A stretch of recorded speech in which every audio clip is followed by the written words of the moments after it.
ہو بڑی شان ہے، بڑی بات ہے، لیکن شان اسی کی ہے جسے قیامت میں معاف کر دیا جائے، شان اسی کی ہے جس کے لیے رب رسول کی رضا کا پروانہ جاری کر دیا۔ ہاں میرے عزیز، عظمت اسی کی ہے جس سے حساب نہ پوچھا جائے اور اسے بغیر حساب کتاب معاف کر دیا جائے۔ اپنے آپ کو ان لوگوں میں شامل کرنے کی کوشش کریں، اور یہ بھی یاد رکھیں کہ اگر آپ پرہیزگار ہیں اور آپ تقوی والے اور اللہ سے ڈرنے والے، تو نبی پاک صلی اللہ علیہ وسلم نے نا خاص شفقت فرمائی ہے غرباء پر، مساکین پر، خاص شفقت۔ نبی پاک صلی اللہ علیہ وسلم نا اس شخص کو بھی بڑا پسند کرتے تھے جو غریبوں کی خدمت کرتا، جو مسکینوں کی مدد کرتا، جو بیوہ عورتوں کے ساتھ کسی بھی طرح خیر کر سکتا، ان کی حضور نے تعریف فرمائی۔ بخاری مسلم میں حدیث ہے، نبی پاک صلی اللہ تعالی علیہ وسلم نے فرمایا کہ جو لوگ غریبوں کی، مسکینوں کی، لاچاروں کی مدد میں رہتے ہیں، یوں سمجھ لو وہ اللہ کے راستے میں جہاد کرنے میں مصروف رہتے ہیں۔ آج بڑی مشکلات ہوتی ہیں، میں نے دیکھا ہے کسی سرکاری ملازم کا انتقال ہو گیا تو اس کی بیوہ بڑی تکلیفوں سے گزرتی ہے۔ ہمارے ہاں تو کاغذات ہی بڑے بنتے ہیں، کہاں جا کے پینشن لگتی ہے، کیا کیا مشکلات سے گزرنا پڑتا ہے، اس کے بچوں کو دنیا کے بہت سارے معاملات ہوں جن میں بڑی پریشانیاں ہوتی ہیں۔ یہ تو جگہ کا انتقال کرانا، بینک کے معاملات دیکھنا، بڑی بڑی آزمائشوں میں بچے آ جاتے ہیں اور چھوٹے چھوٹے کاموں میں انہیں الجھا دیا جاتا ہے۔ کچھ لوگ ایسے ہوتے ہیں کہ جن کی ذرا سی سفارش کرنے سے، ذرا سے آگے بڑھنے سے ان کا کام ہو جاتا ہے۔ میرے نبی پاک علیہ السلام نے فرمایا جس کو دیکھو یتیموں، مسکینوں، بیوہ عورتوں کی مدد میں ہے، سمجھو وہ اللہ کے راستے میں جہاد میں ہے، اور فرمایا یوں سمجھ لو کہ اس نے وہ قیام کیا ہے کہ شاید دیر ہو جائے اسے رکوع کرنے میں، یعنی لمبی نمازیں پڑھنے والا ہے، اور فرمایا یہ وہ روزہ دار ہے کہ جو روزہ رکھے گا افطار ہی نہیں کرے گا، یعنی لمبے روزے رکھنے والا۔ گویا مسکینوں، یتیموں، بیواؤں کی مدد میں رہنے والا اس طرح ہے جس طرح ساری ساری رات نفل پڑھنے والا اور ہر روز کے نفلی روزے رکھنے والا۔ تو آپ یہ سمجھ لیں کہ ان لوگوں کے ساتھ حضور نے خاص، ہمارے ہاں نا امیر کا تو ویسے دل کرتا ہے کہ وہ امیر لوگوں کے ساتھ دوستی رکھے، ان کے تو ویسے ہی بڑے مسئلے ہیں بیچاروں کے، انہوں نے اپنے کام نکلوانے ہوتے ہیں، تاجروں کو کچھ سیاستدانوں سے ربط رکھنا پڑتا ہے، بڑے بڑے مسئلے ہیں، بڑے بڑے مسائل ہیں، بڑے بڑے لوگوں سے لوگوں نے رابطے رکھے ہوتے ہیں کہ دنیا میں اگر کوئی کام پڑ گیا، کوئی مشکل آ گئی تو ہم ذرا فٹافٹ ان سے بات کر لیں گے۔ یہ تو معاملہ اپنی جگہ پہ قائم ہے کہ تاجر نے، سیاستدان نے، بڑے لوگوں نے بڑے لوگوں سے ربط بنائے، لیکن اب کمزوری اس طرح کی آتی جا رہی ہے کہ غریب بھی غریب سے دوستی نہیں کرتا، غریب بھی ڈھونڈتا پھرتا ہے کہ کوئی امیر آدمی ملے، کوئی تگڑا آدمی ملے، وہ بھی منت کر کے فوٹو کھچوائے گا تو کھچوائے گا کسی رئیس کے ساتھ۔ غریب بھی پسند نہیں کرتے کہ ہم غرباء کے ساتھ پیار کریں۔ ہمارے دائیں بائیں بہت سارے ایسے لوگ ہوتے ہیں جو کمزور ہوتے ہیں، اور میں نے دیکھا ہے کہ زندگی میں تو خیر کرنا دور کی بات ہے، جنازے تک میں لوگ نہیں جاتے۔ اس میں بھی دیکھتے ہیں کہ کوئی امیر آدمی ہو تو پھر ذرا دوڑ کے، کوئی سیاسی قد کاٹ والا ہو تو سارے آگے بڑھ بڑھ کے چہرے دکھاتے ہیں، اس کے بچوں سے ملتے ہیں کہ صاحب میں آیا ہوا ہوں، میرا ذرا خیال کرو، میں پہنچ گیا ہوں، میرے نمبر لگا دو، میں آ گیا ہوں۔ وہ خیال کرتے ہیں کہ ہم پہنچ جائیں، ہماری شرکت جو ہے وہ شمار کر لی جائے۔ تو میرے عزیز، اکثریت ہم نے یہ دیکھا ہے کہ غریب کی تو نماز جنازہ کا مسئلہ آ جائے نا غریب کی، تو جو کہ سادہ آدمی ہے، کوئی سیاسی سماجی کاٹ تو جنازے تک لوگ خیال نہیں کرتے۔ حالانکہ میرے نبی پاک علیہ السلام نے تو فرمایا جنازہ ایک مسلمان کا دوسرے مسلمان پر حق ہے، اس میں کوئی آپ کا سماجی رابطہ ہونا ضروری نہیں، کوئی سیاسی قد کاٹ ہونا ضروری نہیں، یہ تو ایک مسلمان کا دوسرے مسلمان پر حق ہے، اور حق اچھے طریقے سے ادا کرنے کی کوشش کرنا چاہیے۔ حدیث پاک سنی، حضرت ابو امامہ بن سہل بن حنیف رضی اللہ تعالیٰ عنہ حدیث کے راوی ہیں۔ اس حدیث کو امام نسائی رحمۃ اللہ تعالیٰ علیہ نے نقل کیا ہے۔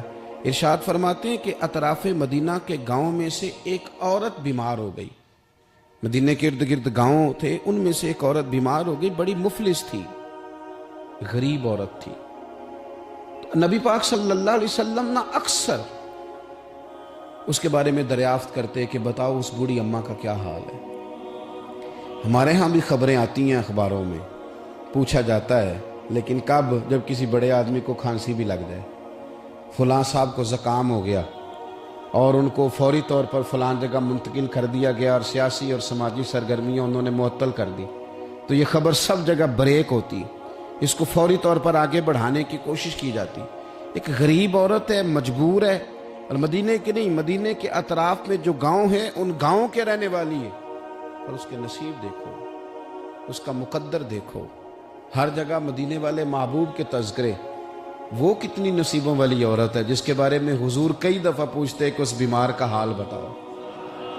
بظاہر اس کا کوئی سیاسی، سماجی، مالی قد کاٹ نہیں، لیکن یوں لگتا ہے کہ اس کا قد حضور کی تیمارداری کی برکت سے، جب نبی پاک نے اس کا پوچھا ہوگا تو یوں لگتا ہے اس کا قد آسمانوں کے برابر چلا ہو گیا، آسمانوں کے برابر چلا گیا ہوگا۔ رسول کریم علیہ السلام بار بار پوچھتے، اور جب اس کے زیادہ بیمار ہونے کی خبر آئی تو حضور نے فرمایا اگر وصال ہو گیا تو مجھے خبر کرنا۔ صحابہ کرام فرماتے ہیں رات کو وصال ہوا، رات کے وقت ہی غسل کفن کر کے اسے مدینہ شریف لایا گیا، لیکن جب معلومات کی گئی تو حضور بظاہر آرام فرمائے، حضور آرام کر رہے ہیں۔ صحابہ نے مناسب نہیں سمجھا کہ نبی پاک علیہ السلام کو تکلیف دی جائے، سرور کائنات صلی اللہ علیہ وسلم کو جگانا مناسب نہ سمجھا، لوگوں نے نماز جنازہ پڑھا، اس کو دفن کر دیا۔ حضور نے صبح پوچھا مجھے خبر کیوں نہیں دی؟ بڑے جنازے ہو کے گزر گئے، بڑے لوگ تھے جو چلے گئے، لیکن یہ کتنی نصیبوں والی ہے کہ حضور نے فرمایا مجھے بتایا کیوں نہیں؟ اب مجھے بتاؤ۔ او یارو ذرا غور کرنا، ساری دنیا گنبد خضرا پر، ساری دنیا حضور کی بارگاہ میں سلامی دینے، اور میرے نبی کریم صلی اللہ علیہ وسلم نے کیا فرمایا؟ فرمایا مجھے بتاتے نہیں اس کی قبر کہاں ہے؟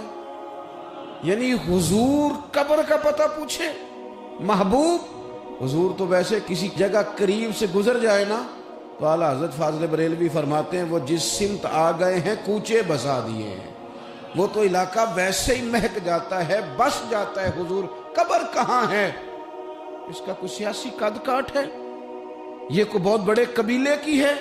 حضور نے فرمایا دیکھو غریبی کو اعزاز اس طرح دینا، غریبی کے ساتھ رویہ یہ میرا اسوہ حسنہ ہے، اس طرح غریبوں کے ساتھ سلوک کرنا، پھر غریب مایوس نہیں ہوں گے، پھر غریب خودکشیاں نہیں کریں گے، پھر غریب اپنے آپ کو معاشرے سے کٹا ہوا محسوس۔ کہاں ہے اس کی قبر؟ یا رسول اللہ اس قبرستان میں یہ قبر ہے، یہ میرے نبی پاک کا اعزاز ہے، یہ حضور کا اعزاز ہے۔ ویسے تو دوسرا جنازہ جائز نہیں، اگر وارث جنازہ نہ پڑھے تو پھر دوسرا جنازہ پڑھا جا سکتا ہے، لیکن حضور تو وارث ہے نا اپنی ساری امت کے۔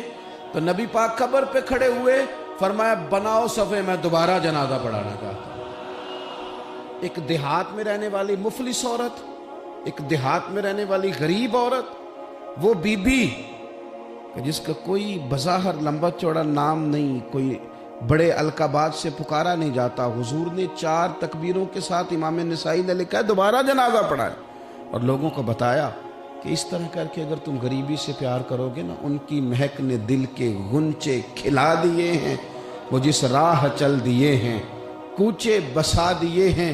اور کیا خوبصورت انداز ہے فاضل بریلوی کا، کہنے لگے کہ میں مجرم ہوں آقا مجھے ساتھ لے لو، کہ رستے میں ہیں جا بجا تھانے والے۔ حضور آپ مہربانی کریں، ایک دفعہ تشریف لائیں، ایک دفعہ تشریف لائیں، میرا بازو پکڑ کے مجھے گزار دیں۔ وہ کتنی نصیبوں والی ہے کہ بن بلائے ہی محبوب اس کی قبر پہ پہنچ گئے ہیں۔ آپ جب تھوڑا تھوڑا نا، زیادہ نہیں تو اپنے ملازمین کے ساتھ ہی،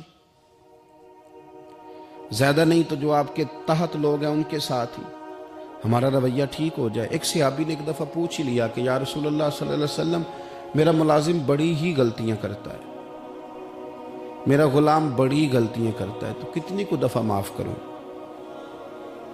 کتنی کو غلطیاں ایک دن میں کو کر سکتا ہے؟ 2 دفعہ کر لے گا، 3 دفعہ بھول جائے گا۔ سوال پوچھا نا کہ یا رسول اللہ صلی اللہ علیہ وسلم میرا غلام بڑی غلطیاں کرتا ہے تو کتنی دفعہ معاف کروں؟ تو نبی پاک علیہ السلام نے فرمایا اگر تو نے گنتی کر کے گویا پوچھا ہے تو چلو تجھے اسی طرح ہی بتا دیتے ہیں، حضور کتنی دفعہ معاف کروں؟ فرمایا چل ایک دن میں 70 بار تو معاف کیا ہی کر دوں۔ حالانکہ 70 غلطیوں کو دن میں نہیں کر نہیں سکتا، اس نے شمار کر آخر کتنی کو دفعہ معاف کروں؟ نبی پاک صلی اللہ علیہ وسلم نے فرمایا 70 دفعہ تو معاف کر ہی دیا کروں۔ 70۔ حضرت ابو مسعود رضی اللہ تعالیٰ عنہ فرماتے مجھے کسی بات پہ غصہ تھا اور میں اپنے غلام کو مار رہا تھا، پیٹ رہا تھا، اور بار بار میں اس پر سختی کر رہا تھا۔ دور سے حضور نے دیکھا اور آوازیں دیں۔ قریب جب حضور پہنچ گئے تو نبی پاک علیہ السلام نے ایک جملہ کہا، فرماتے ہیں پھر دوبارہ میں نے کبھی اپنے غلام پہ ہاتھ نہیں اٹھایا۔ اللہ کے رسول فرمانے لگے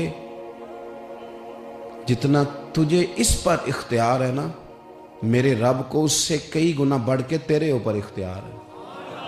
اگر آج اللہ تعالیٰ نے یہ تقسیم کر دی ہے کہ کسی کو تمہارا ملازم بنا دیا ہے، کسی کو تمہارے ماتحت کر دیا ہے، تو اس کا معنی یہ تو نہیں کہ تم اب اس سے پیار کرنا چھوڑ دو، اس پر شفقت کرنا چھوڑ دو۔ رسول کریم صلی اللہ تعالیٰ علیہ وآلہ وسلم نے ارشاد فرمایا کہ جتنا اختیار تمہیں اس پر ہے نا، اس سے کہیں بڑھ کر اللہ تعالیٰ کو تم پر اختیار ہے۔ مالدار لوگ توجہ کریں، میری بات پر غور کریں۔ اللہ نے مالداروں کو جو دیا ہے تو ان کی محنت کی وجہ سے نہیں دیا۔ محنت مزدور تم سے بڑھ کے کرتا ہے، اوور ٹائم لگاتا ہے۔ خدا نے نا اپنے فضل سے دیا ہے۔ میرے ایک بزرگ دوست ہیں، سادے آدمی ہیں، ان کی ایک بات میرے نا دل میں بیٹھ گئی۔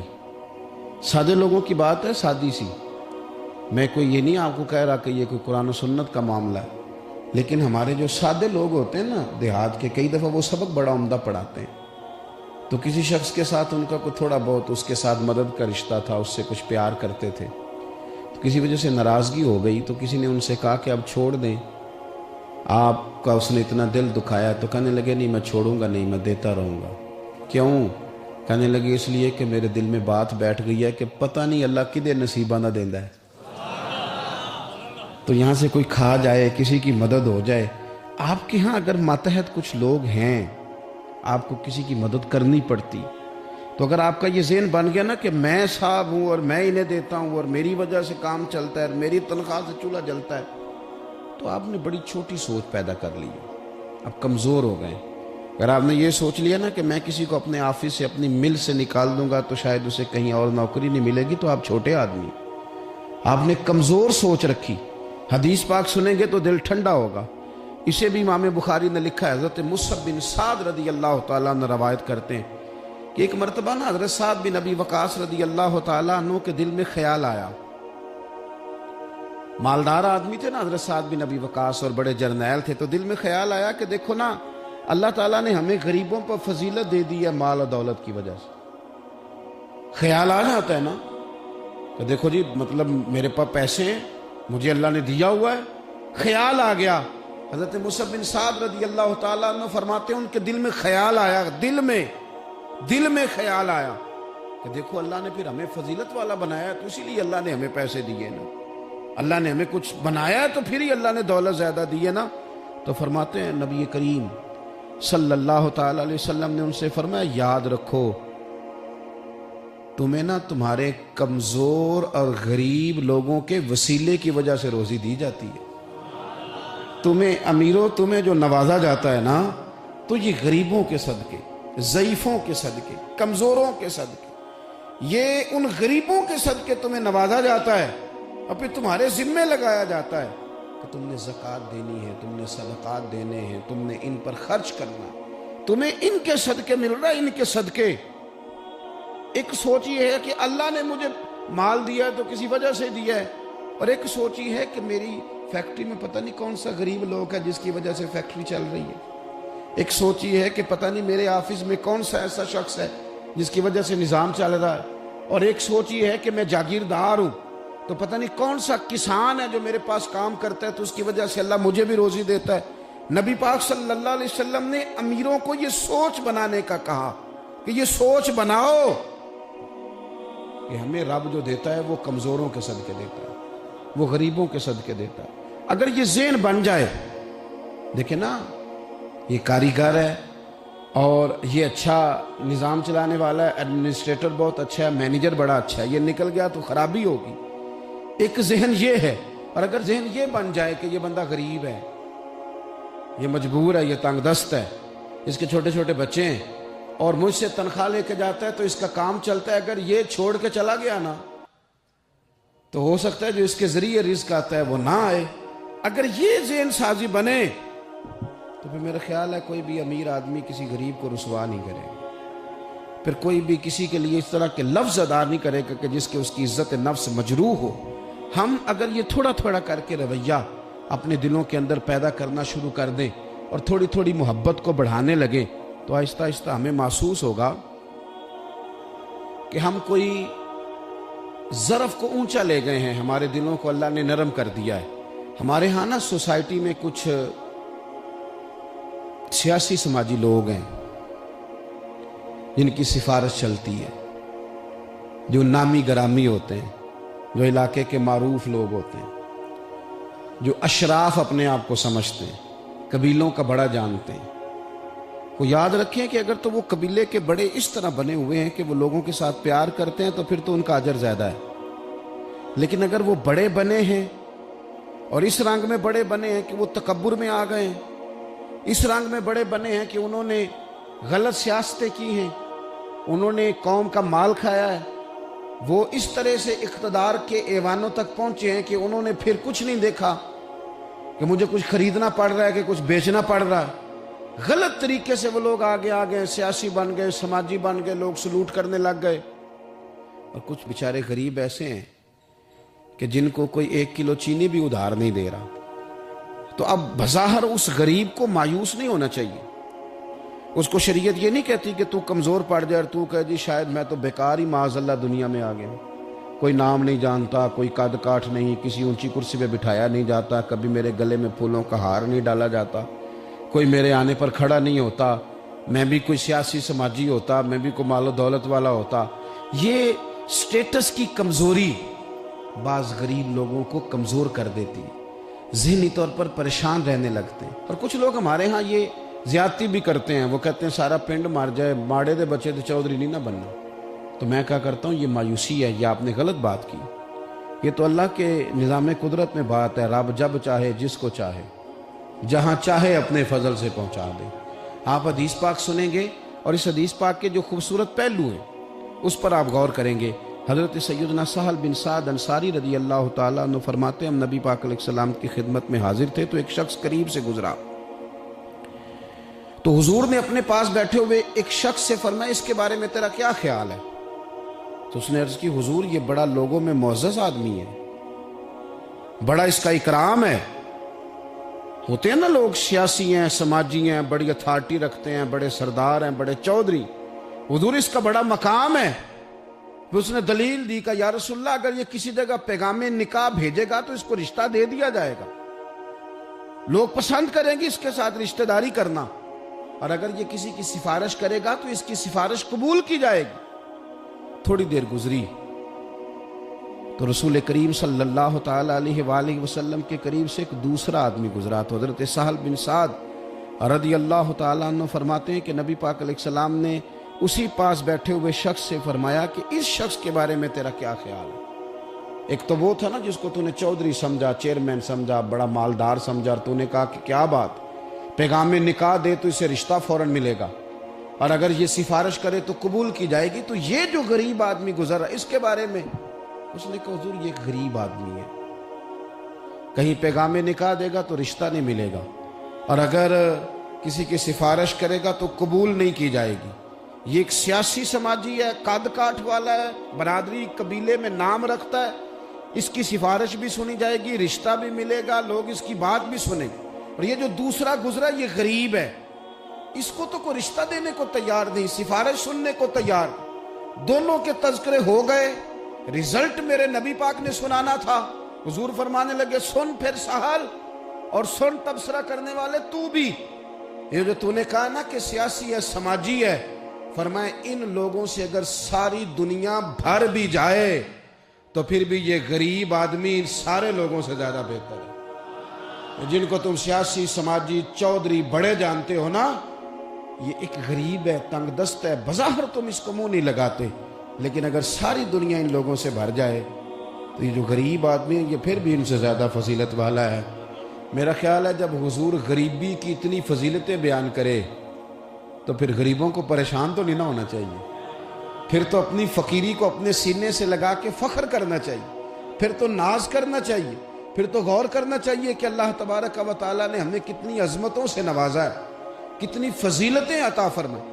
لوگوں کو جب سمجھایا جاتا تھا نا حضور کے زمانے میں، نبی پاک صلی اللہ علیہ وسلم کے زمانہ مبارکہ میں جب سمجھایا جاتا تھا، حضرت سیدنا ابو عبد الرحمن رضی اللہ تعالیٰ عنہ بیان کرتے ہیں کہ میں حضرت عبداللہ بن عمر بن عاص رضی اللہ تعالیٰ عنہ کی بارگاہ میں بیٹھا تھا تو کچھ لوگ آئے، انہوں نے آ کر کے اپنی غریبی کی شکایت کی۔ انہوں نے کہا نہ ہمارے پاس کوئی سواری ہے، نہ ہمارے پاس کوئی سامان ہے، نہ کوئی ہمارے پاس خرچہ ہے، ہم بڑے مسکین لوگ ہیں جی، بڑے غریب۔ کچھ باتیں کرتے ہیں نا لوگ، مایوس سی، غریب لوگ ہیں تو جملوں کے اندر مایوسی ٹپکتی ہے، کچی بات، کچھ بھی نہیں جی، کیا جینا ہے ہمارا، کچھ بھی نہیں، مشکل سے گزر اوقات ہوتی ہے۔ اور خدا کے بندو، جن لوگوں کا آخرت پر یقین ہو اور تربیت حضور کے اسوہ نور سے لی ہو، وہ اس طرح کی کمزور باتیں نہیں کرتے۔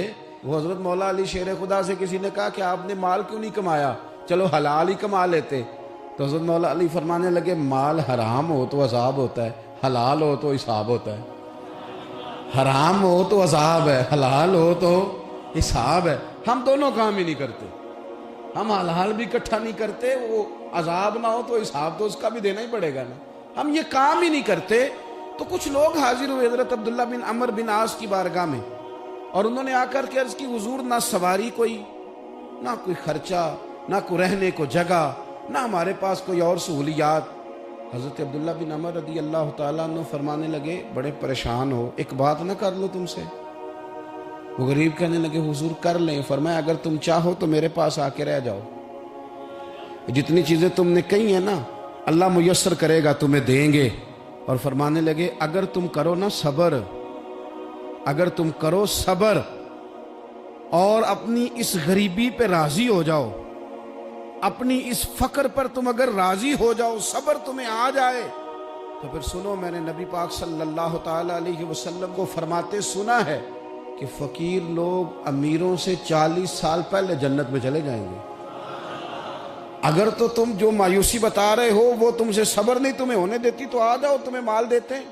اور اگر تمہیں صبر آ جائے اور تم فقیری میں جینا سیکھ جاؤ، اس غریبی اور سادگی کو تم سینے سے لگاؤ اور مایوسی چھوڑ دو، تو پھر نا میں نے حضور سے خود سنا ہے کہ غریب لوگ امیروں سے 40 سال پہلے جنت میں جائیں گے۔